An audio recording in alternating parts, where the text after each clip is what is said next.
I'm Andrew Johnstone, and this is The Last Breath, a podcast about death and dying, a free FM production made in association with Hospice Waikato.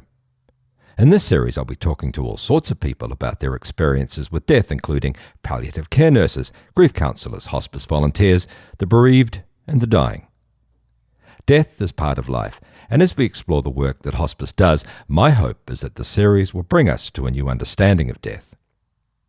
In this episode, I'm talking with Karen Mansfield, the manager of Hospice Waikato's volunteer services, and Sam Simpkins, a nurse and mother of two, whose husband Shane died in January 2016.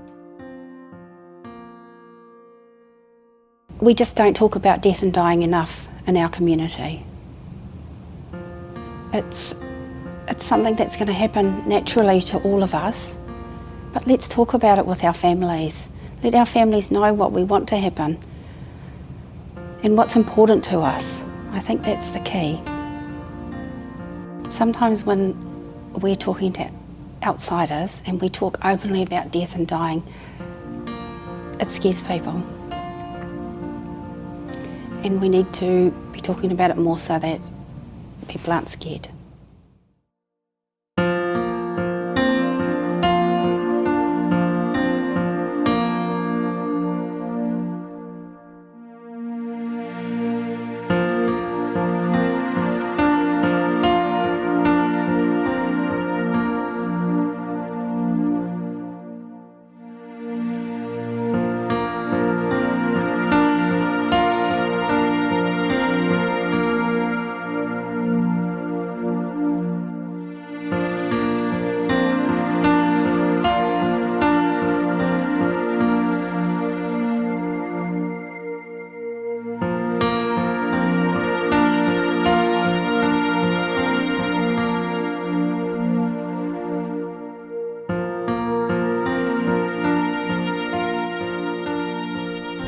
Kia ora koutou. My name is Sam Simpkins, and today I'm here to share our story, my story and my partner Shane's story of terminal diagnosis, living well with cancer, and then dying as an inpatient here at Hospice Waikato.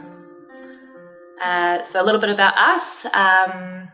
Shane was a really young, fit, happy, healthy dad of one and an amazing partner, working and volunteering as a rugby referee. And one day he started to have a couple of symptoms in regards to his vision, phoned me and said, something's not right with my eyes. And I said, just go book him with an optometrist, you'll be fine.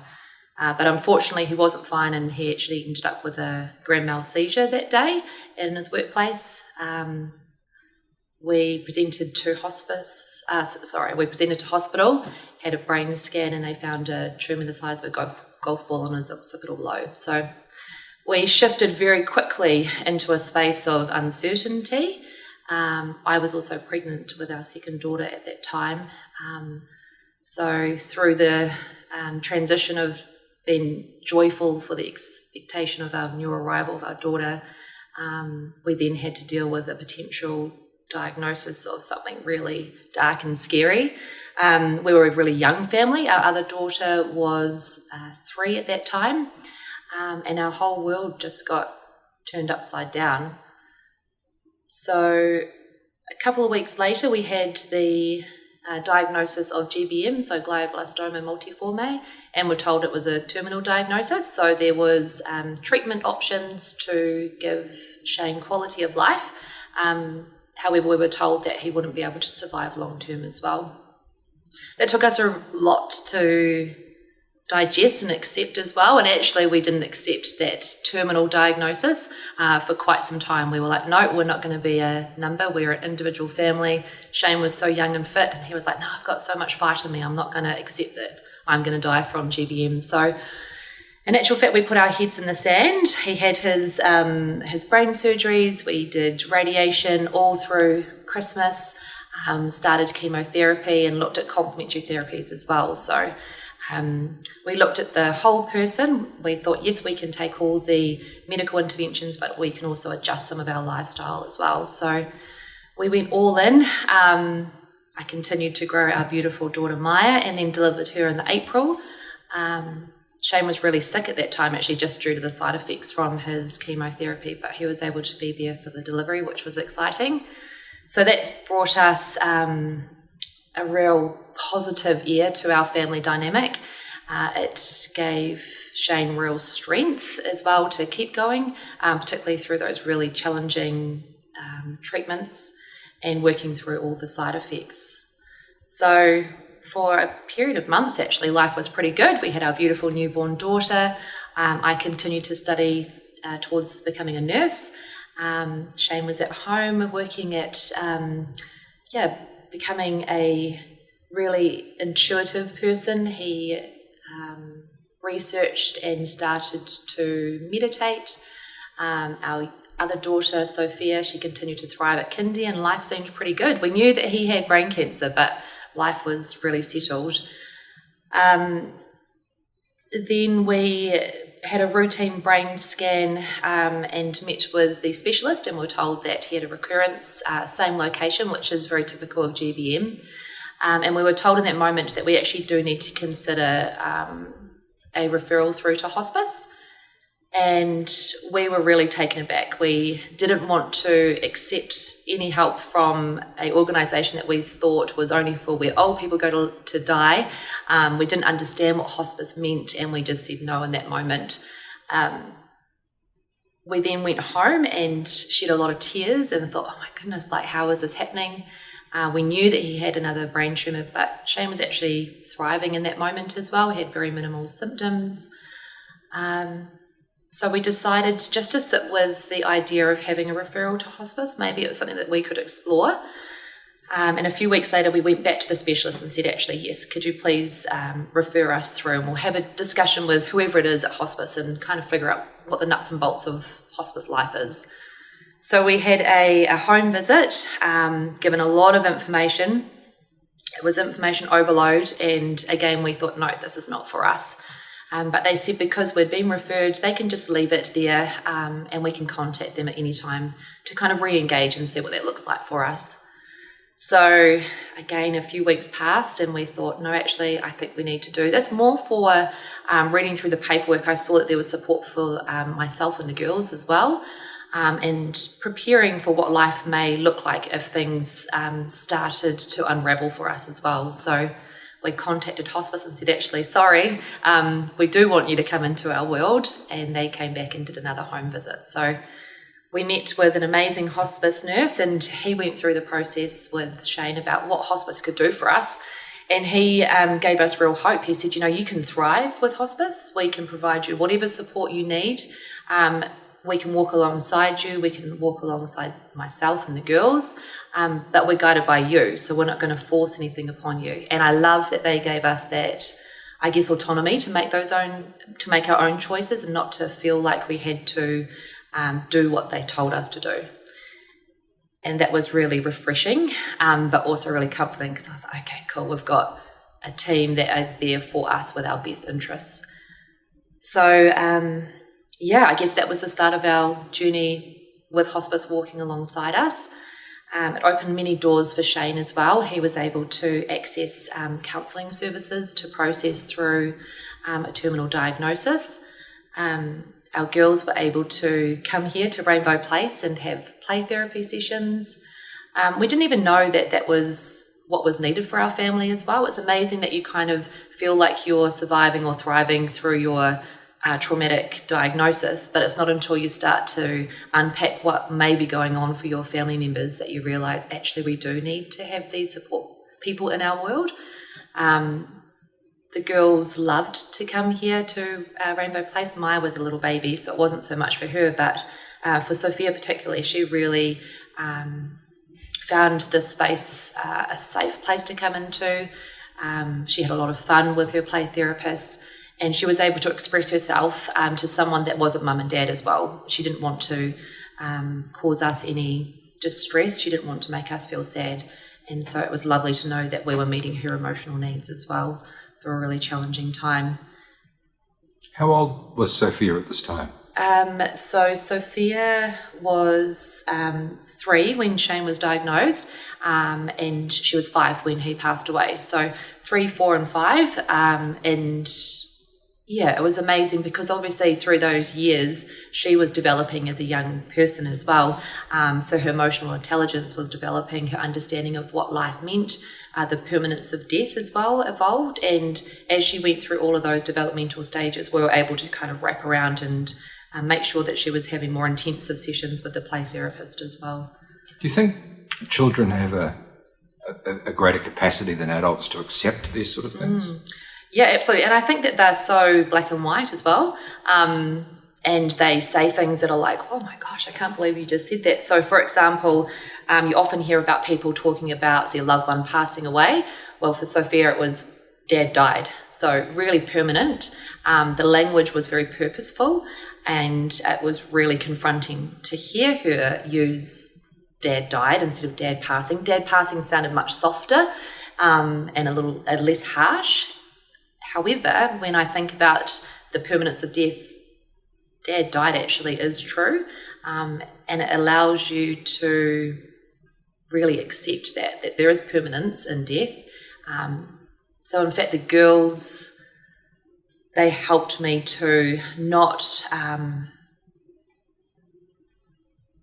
think they helped me to not soften things. They encouraged me to really address grief head on, instead of saying, oh no, dad's passed away, it's going to be okay. Well, actually, no, dad is dead, and maybe we won't be okay in this moment. We will be okay in the future, but it's okay to not be okay as well.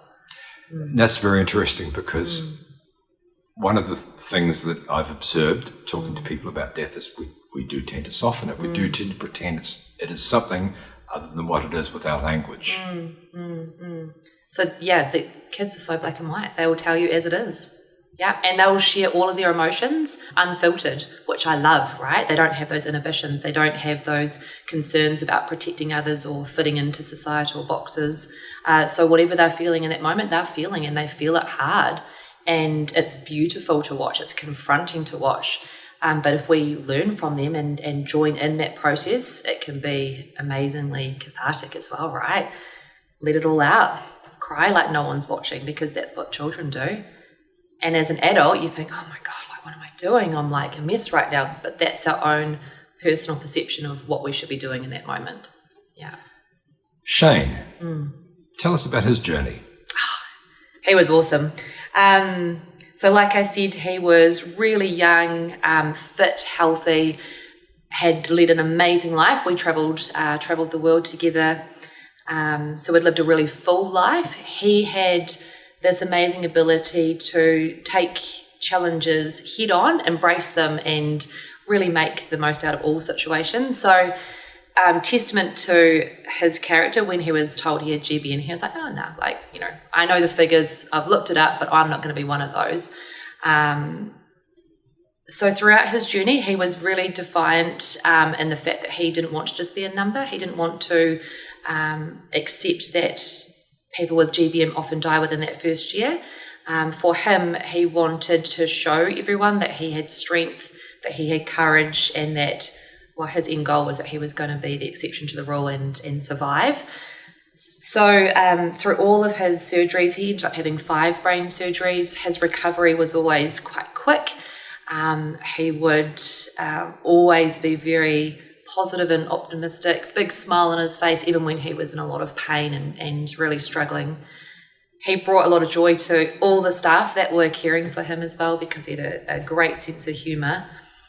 But definitely when he got to a place of realising that he wasn't going to survive, he was able to shift and move into a space of acceptance as well. And that was really hard for me to watch, because I wasn't ready to accept that he was going to die. And to see him transitioning into I know who I am, I know what I believe in, I know that I'm going to be okay and that you're going to be okay with the girls. And to hear him saying those words when I wasn't ready yet to accept death was really hard. But also I'm so grateful that he was in a place where he was okay. And to see someone that you love and care for so passionately, ready and accepting of the fact that they are going to pass away, challenged me but also encouraged me to know that I would get to that place as well when I was ready. Yeah. So how did it go when you moved into hospice care? So that actually happened really suddenly. Are you talking about the inpatient unit? Yeah. So what had happened? Shane actually, after his 5th brain surgery, he wasn't able to come home. So he spent November, December up at the hospital. They just couldn't get on top of his pain and symptom management. So he stayed for quite some weeks up at the hospital. Christmas Day he came home, which was really important for our family, for the girls to have Dad home for Christmas Day. So he came home on day leave. And then about a week later they said, it's actually time for you to go home. They didn't use the words, it's time for you to go home to die. So we were actually blissfully unaware of the context of why he was being sent home. So a week after he'd been at home, we realised that things were kind of taking a turn. He wasn't able to take his medications.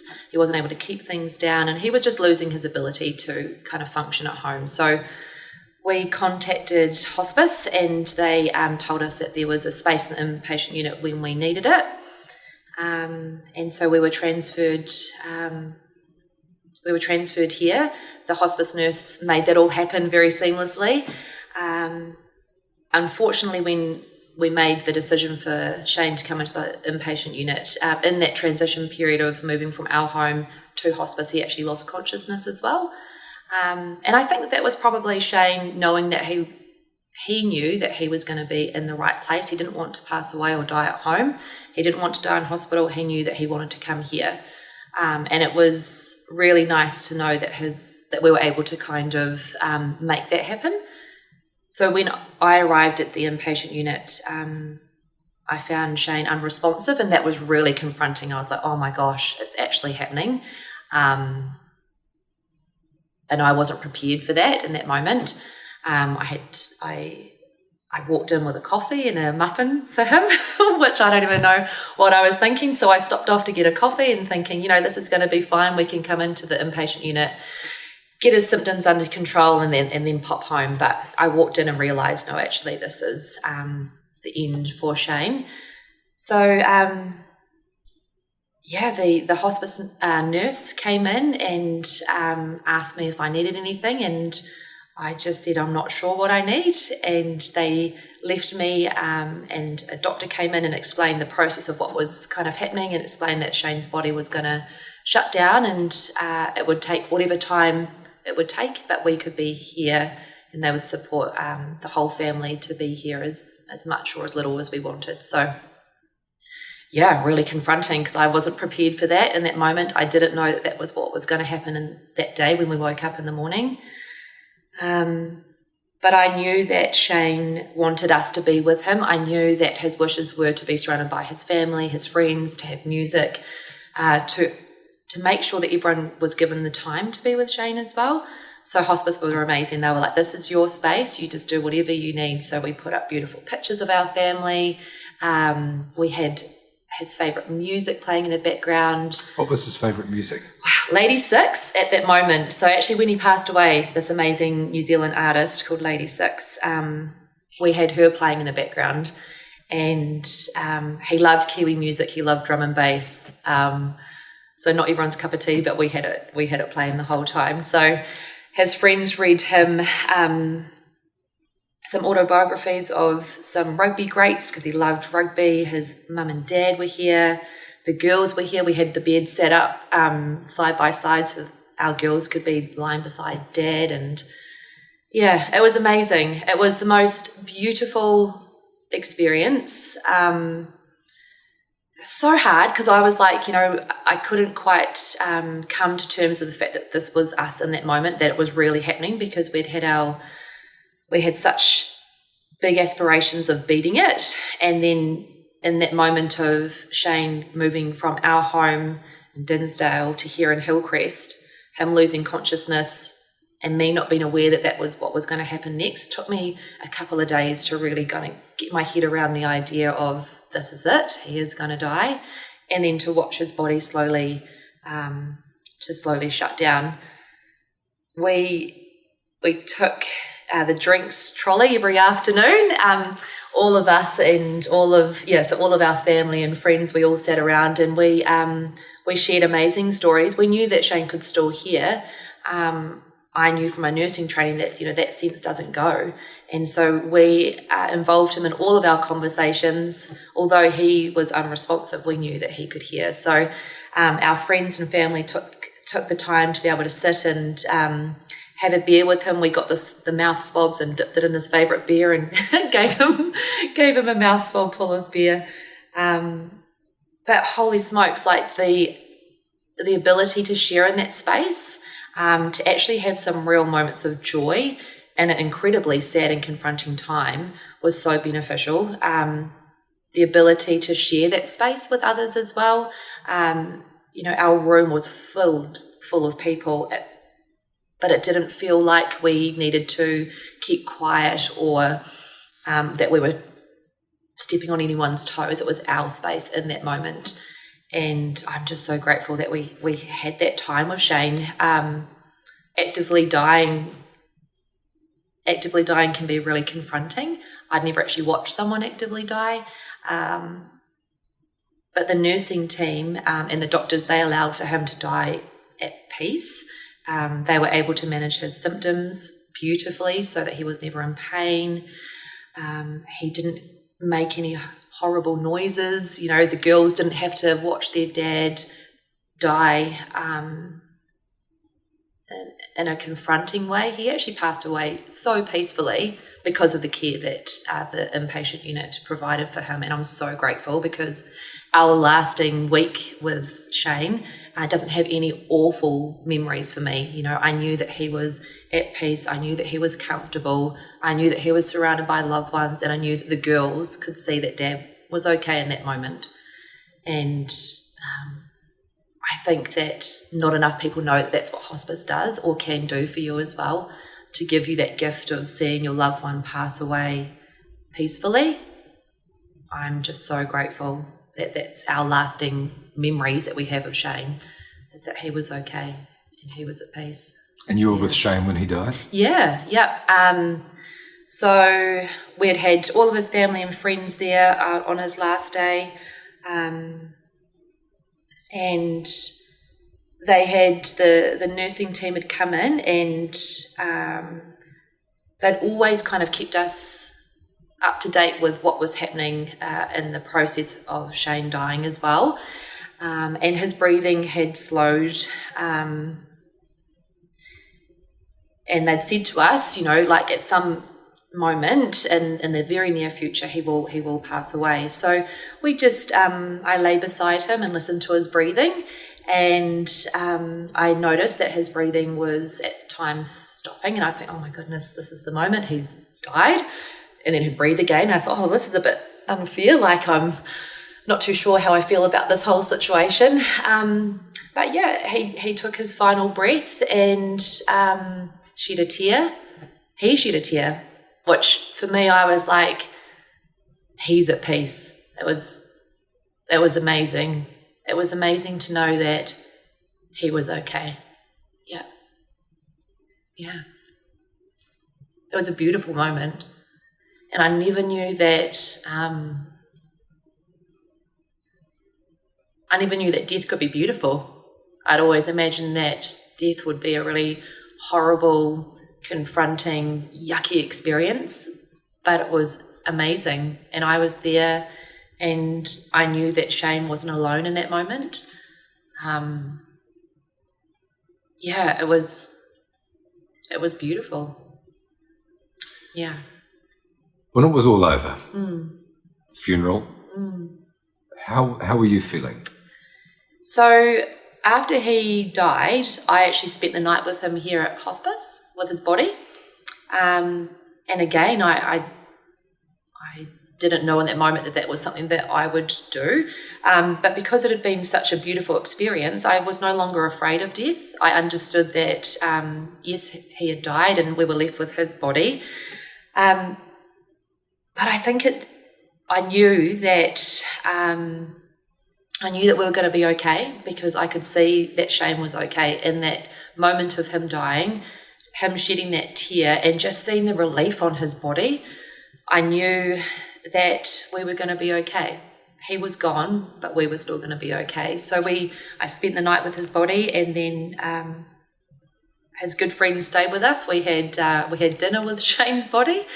I spent the night with his body, and then in the morning, the undertakers came and we helped to pop him into the vehicle. So Shane had told us if he was to die that we weren't ever allowed to leave him alone. He was like, "Don't leave me alone, no matter what." So I honoured that. We obviously had to have him taken by the undertaker and get him all dressed nicely in a suit.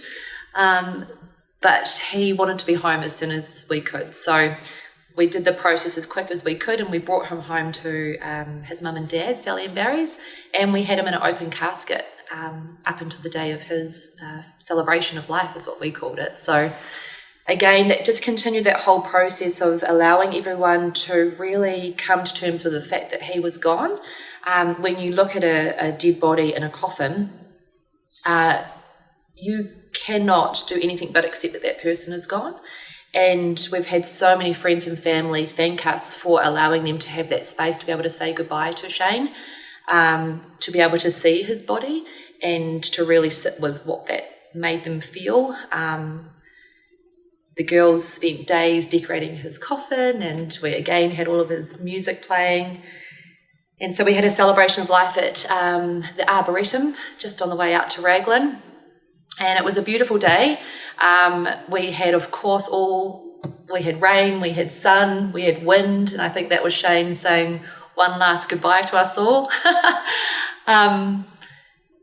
And so then we got him cremated. So the days after that, he died just before his birthday, which was, we had the funeral the day before his birthday. So we actually turned it into more of a celebration. We wanted to do that particularly for the girls as well. Let's celebrate Dad. So we had an amazing celebration of life for him, and then the following day we celebrated his birthday. So we had cake and we shared stories about Dad. We sung him happy birthday. So it was actually a time of real joy as well. Every year to this day we still do a cake for Shane. We still sing him happy birthday. And it's all about celebrating the amazing life that he had. And I think when you shift away from just absorbing yourself in the sadness of someone dying and actually change that into celebrating their life, because he had an amazing life. He had a really rich, fulfilled life. He was an amazing person. We had an amazing life together. The girls had an amazing dad. There's so many amazing things to talk about, right? And if you speak from a place of joy when you're remembering someone, it evokes joyful memories. And yes, it's sad that they're not here in this moment to share with in those memories. But I was very purposeful about making it, let's celebrate Dad, let's celebrate Shane, let's honour him, speak his name, talk and share the memories that we have for him, look at all the photos, look at all the videos, listen to his voice, because that's what he would have wanted us to do. Yeah. Low moments for you. Yeah. Big low moments. So in those initial weeks, I think it was, you are just, you're surviving because you have to. I had the girls as well. So I'm so grateful, as challenging as it was to have to care for two little ones in that moment of grief. So grateful that I had them, because I still had to get up. Each day I had to get them breakfast. So it gave me purpose as well. Hospice approached me a couple of weeks after Shane had died, and offered me a spot on the grief course. And I thought, oh God, I don't think I need this. And a lovely lady that I'd been working with for some counselling, she said, I think you do need this. So I turned up. I said, okay, cool, that's all good. Let's do this. Turned up to my first day at a grief course, having no idea what it looked like. And I connected instantly with the group because we were all in it together. We were all grieving someone that meant a lot to us. And so sharing our grief journey with others who understood exactly where you were coming from was so helpful. The grief course was so confronting because it forced us to say words or to express our feelings in that moment that were so confronting. The feeling of relief that someone had died because you knew that they were no longer in pain, and the guilt that you feel from saying those words. And guilt's such a negative, empty feeling, and it's really, really hard to work through. I knew that I was going to be okay the moment that I sat down and looked around the room and could see that it wasn't just me on this journey, that I knew I had other people of all different ages. I was the youngest, but there was definitely young people with me in the group, and there was some older people in the group. And it just makes you think, okay, actually death is going to impact on people at all different times in their life. But grief is individual, and the process is individual to you.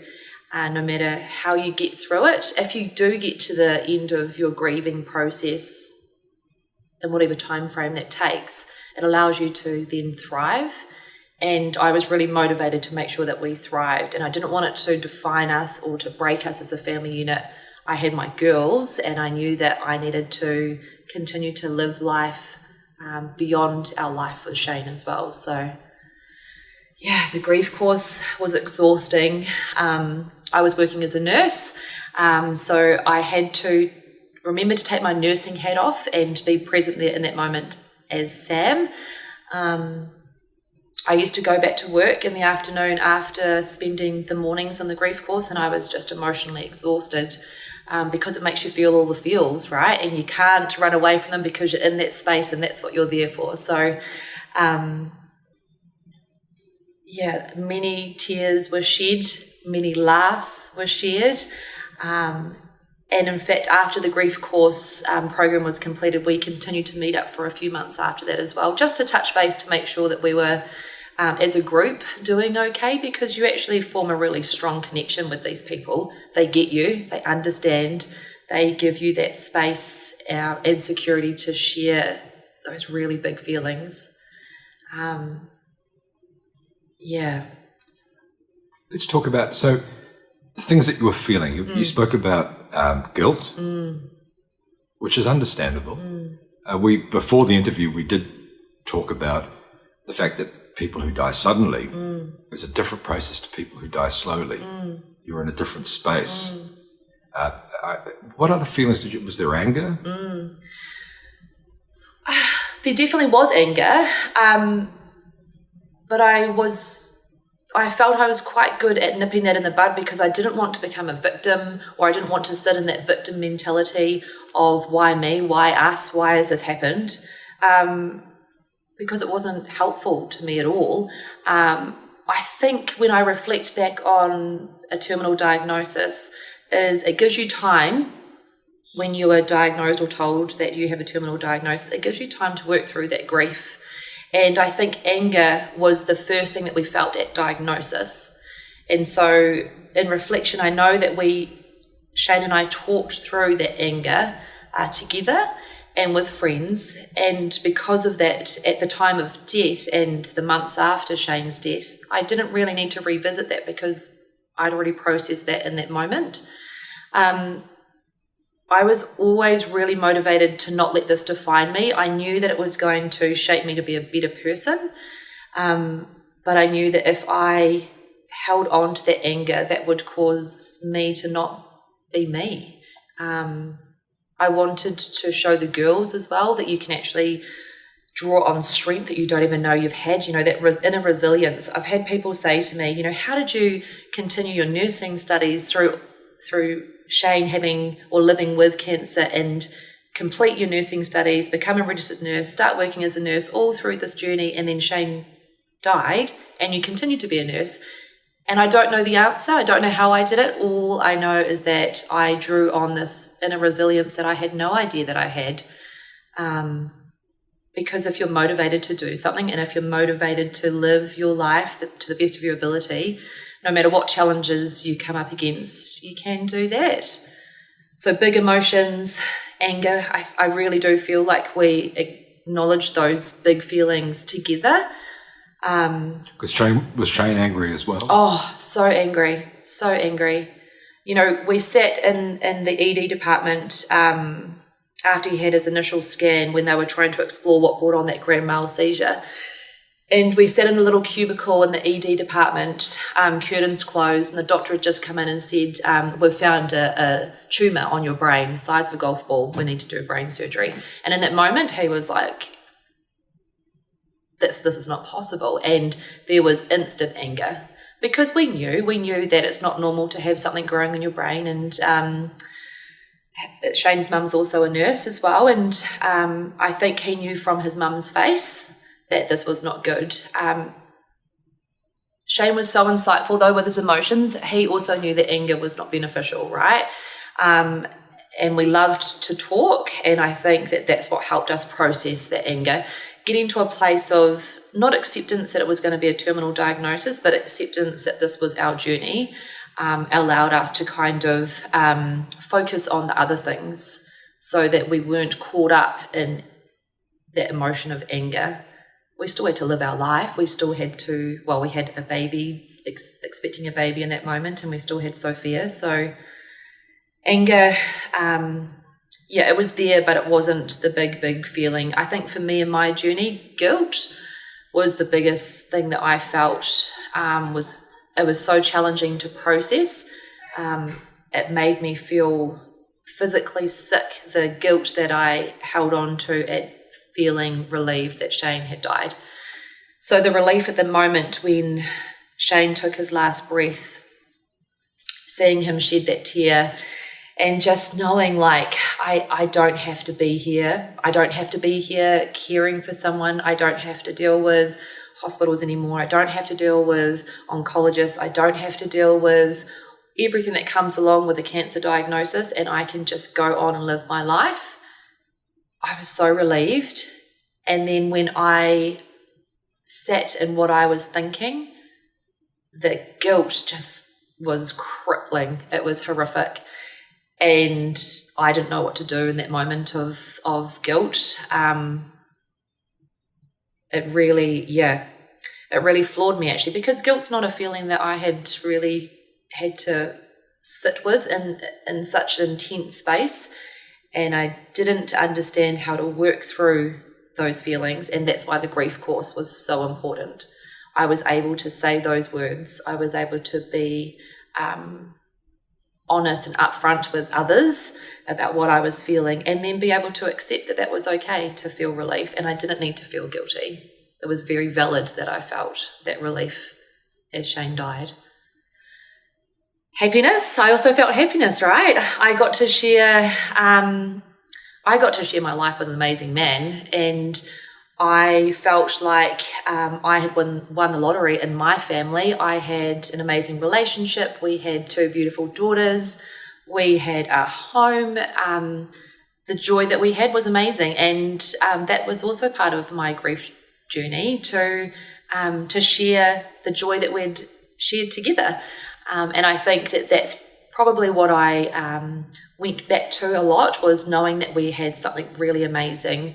And I was so grateful that I had that, even though it was a relatively short period of time in my lifetime. I know that people sometimes never get to experience the love that we had for each other and the joy that we had in life. And so I was just grateful that I had that moment. And I think when you look at things with that lens, you know that you're going to be okay. Life is okay. Yeah. What about the girls? How do they think about their dad now? They think their dad's amazing. Sophia was 5 when Shane died. So she's got some real tangible memories with her dad. She remembers obviously what he looked like, what he sounded like. Shane was so brave. He created some videos for the girls.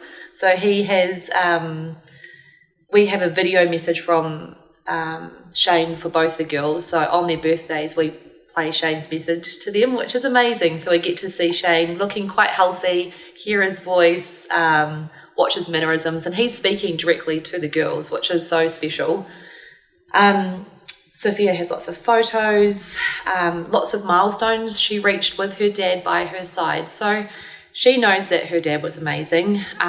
She watched him go through all of his surgeries, all of his treatments,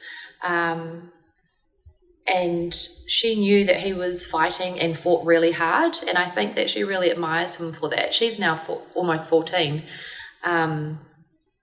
And, you know, the hard part's been seeing Sophia evolve and grow into a young teen. As she has grown and developed her emotional intelligence, it's been hard for her to revisit those moments and for her to accept the fact that Dad did die when she was so young. And along the way, we've had to put in those supports so that she would be okay. It's the cruel part, I think, of death, is that as an adult we can process grief and get to a point where we can thrive. But for kids, as they grow and develop, they have to almost revisit those moments, and that saddens me to see them, you know, at different stages of their life have to kind of go back into that raw emotion.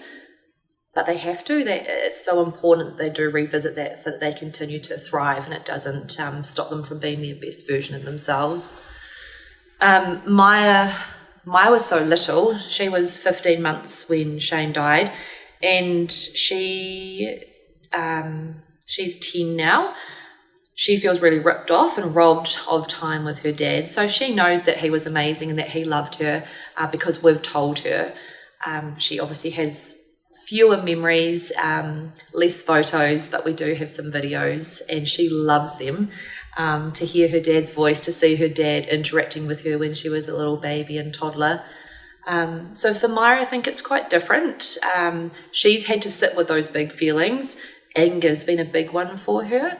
And as she's grown and developed in her emotional intelligence as well, it's been really awesome to watch her have the courage to work through what those emotions are. It's been really challenging as a mum to see her feeling these things that I wish she didn't have to feel. But again, I've said to the girls, you know, this is our world. We can't change it. We can't put our heads in the sand. We've got to move forward with our life. And I think being really particular about the wording, moving forward, not moving on, because Shane continues with us. He's just not here. But we honour his memory. He's still a part of our everyday conversations. So allowing the girls to know that we're moving forward with our life, just like their dad would have wanted.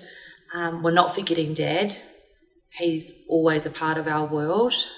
I think it's been quite comforting for them. And they're all tools that we were taught here working alongside Rainbow Place, and then the grief course and the individual counselling as well. Yeah. Let's talk what ifs just for a second, because what ifs are a bit pointless. But in this context, what if you had decided not to come to hospice? So if we hadn't have come to hospice, what would have happened? Shane would have died at home. And it would have been unsightly. Yeah. I wouldn't have, even though I was a nurse, I wouldn't have been able to give him such a dignified death. You know, we talk about in healthcare always remembering that even though a family member may be a healthcare professional, in that moment they're not. They're there as the family member. And if we hadn't have accepted the support of hospice, I potentially would have had to taken on the role of caring for him as a healthcare professional. And I don't think that would have been fair to me. We wouldn't have had the support for the girls. We wouldn't have had that space for all of our friends and family to come and share those last days with Shane. And I most definitely wouldn't be okay. Hands down. If I hadn't have done that grief course, I don't know where I would have been, because you know, those big feelings of guilt and sadness, if I hadn't have acknowledged those in those first few months, because it was so crippling, I fear that I wouldn't have been able to continue to be a great mum to the girls and to continue to work as a nurse. I really don't know where I would be today if I didn't have access to the grief course, because it was so pivotal in my journey. It was like this amazing cloud had lifted from me at the end of the grief course, and I knew I was going to be okay. And I got to have that, not so many months after Shane had died. And if I don't know what that timeline would have looked like. I don't know if it would have been years before I got to a place where I was okay.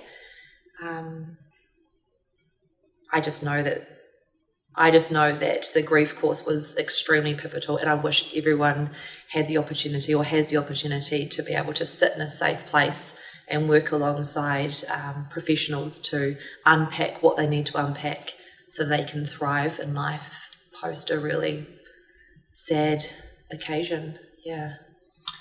Several years on, how is Sam now? I'm awesome. I'm so proud of me. I am so proud of the growth. So I was young. I was young. I was early 30s, newly registered nurse, a mum of 2 young daughters. And I thought, right, I'm going to continue to thrive as a person. I was really motivated to continue to live life and embrace life. So here we are, 8 or 9 years later, and life's amazing. I have an amazing partner. We've got a beautiful blended family of 4 children. I'm still a registered nurse, and I'm now teaching into our Bachelor of Nursing and Master of Nursing students here at the University of Waikato. So I'm in a really privileged position to still. I actually live around the corner from hospice now, ironically, as well. I'm thriving and I'm so happy. I know that Shane would be so proud of me. He'd be so proud of the girls. He'd be proud of his mum and dad. Our life hasn't stopped, and we've continued to find joy. We've continued to have purpose.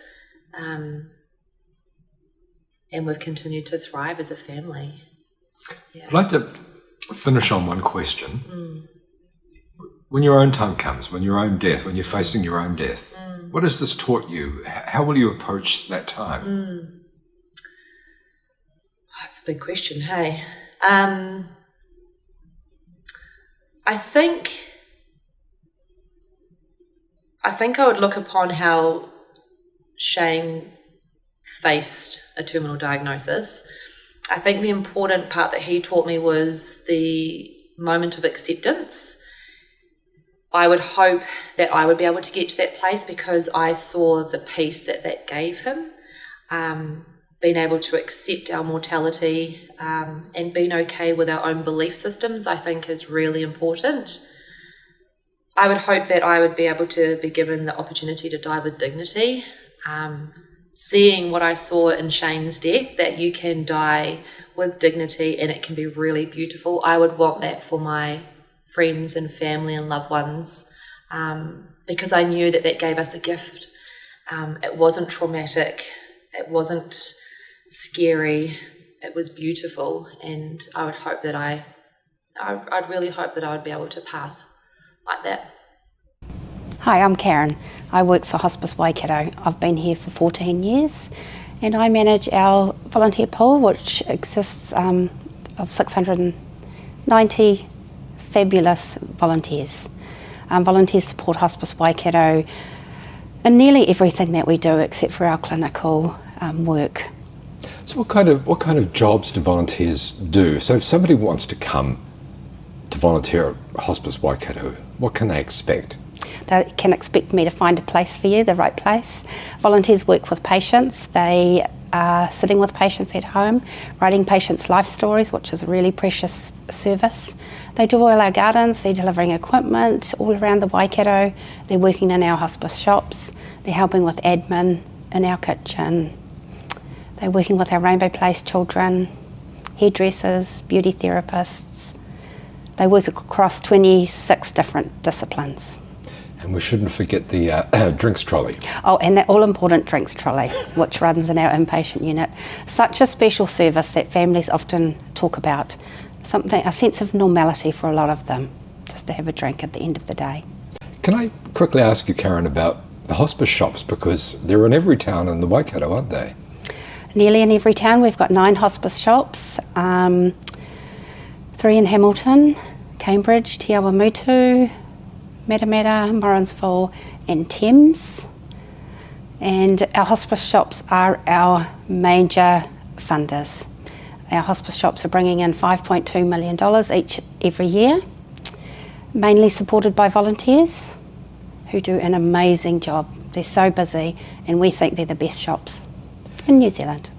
Now, Karen, you came from the financial sector, didn't you? I did. Prior to coming to hospice, I was a financial controller in Auckland, and I'd been doing that for 20 years and needed a change, and I was looking for the right job, a job that involved people, and I'm exactly where I need to be, at Hospice Waikato. Is this the job that you were born to do? It is, absolutely. I love it. I still love every day after 14 years as I did the first day. It has made my life better. It's made me a better person. I work with such an amazing team. Each and every one of them are so passionate about helping people to live every moment. In what ways has it made you a better person? I see the good in our community. I see families doing good things for their unwell person. I see love, I see kindness, I see volunteers building companionship and having better lives for giving back to the community, and seeing success in their jobs, their day-to-day jobs, and not take each day for granted, because you never know what might be coming tomorrow. What's some of the interesting stories from your time at hospice? Hospice is about helping our patients live every moment. I can recall a middle-aged chap had been admitted to our inpatient unit. His wife was staying with him. He spoke fondly about his daughter's wedding, which was up and coming in 2 months, and he spoke sadly about the fact that he knew he wouldn't be attending that wedding. So as a team, we came up with an idea. How about we bring the wedding forward and bring the wedding to him? We spoke to the family. They thought it was a fantastic idea, so we started things in motion. We found a photographer, a wedding cake, flowers, music, nibbles, wine. We decorated our remembrance garden with fairy lights. It looked beautiful. The bride looked even more beautiful on the day. Our patient was unable to get out of bed, so we were able to wheel his bed out into the remembrance garden to allow him to be part of that ceremony. They had a wonderful afternoon, memory making, enjoying each other's company, and he died that night. I remember one other story. This was an 89-year-old chap who lived rurally, and I received a phone call from one of our nurses saying, I've got a patient who is very keen to have a ride in a Yak 52. What is the Yak 52? Well, that's exactly what I thought. So good old Dr. Google, and I found out that it was a Russian warplane. So I thought to myself, well, I don't think I'll be able to find a Russian warplane in good old Hamilton. You're talking about a World War II era plane, aren't you? Absolutely. Yeah. So you don't know until you try, so I just put the word out there to all the airfields, and there was a chap in Te Kowhai who had a Yak 52. You're kidding. I'm not. It was unbelievable. So when I discussed with this man that owned the plane, our patient's story, and his bucket list wish was to ride in a Yak 52, this man didn't hesitate and offered his pilot services and his plane to take our patient for a ride. It was quite tricky getting an 89-year-old man up on the plane and then in the plane, but it was amazing. They flew out to Raglan, they did their air loops, and that man, to this day, I can still picture the smile on his face when he finished. It's not always about big, major dreams either. It could be finding a lost child, or we reconnected a patient with his father. He had never met his father, but we were able to track his father down and they built a nice relationship before our patient died. It could be a date night is something really special for a young couple, a movie night, trip to the zoo. Karen, if somebody wants to come to you to be at hospice, what do they do? They can give me a call, 0800 Hospice. So what's your surname? Mansfield, Karen Mansfield. 0800 Hospice? 0800 Hospice. They can turn up at Hospice on Cobham Drive. They can email me, karen@hospicewaikato.org.nz. And you'll talk to them, gauge their personality, and find the right job for them. I will. What kind of jobs? So you've got people that go out and collect stuff for the hospice shops? Yes, absolutely. So there's lots of retail workers behind the scenes, linen people, bric-a-brac people, donations, sorting goods, truck collecting from the community. And then there's the guys and women that take the beds and other equipment to homes? Yes, absolutely, delivering electric beds, chairs, commodes, etc. And gardeners? Gardeners, they're very important. We love to have a nice garden for when our patients are driving up the drive. Not only does everything look great, the place is not clinical, it's alive. That's right. It's alive with people. Yep.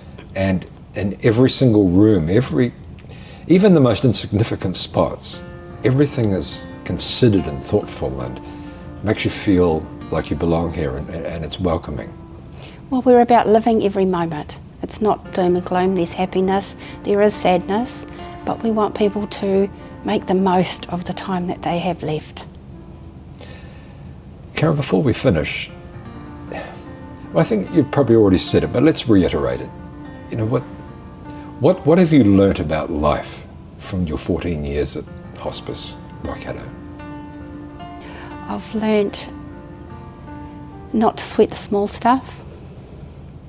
I've learnt that everybody has a value in our society.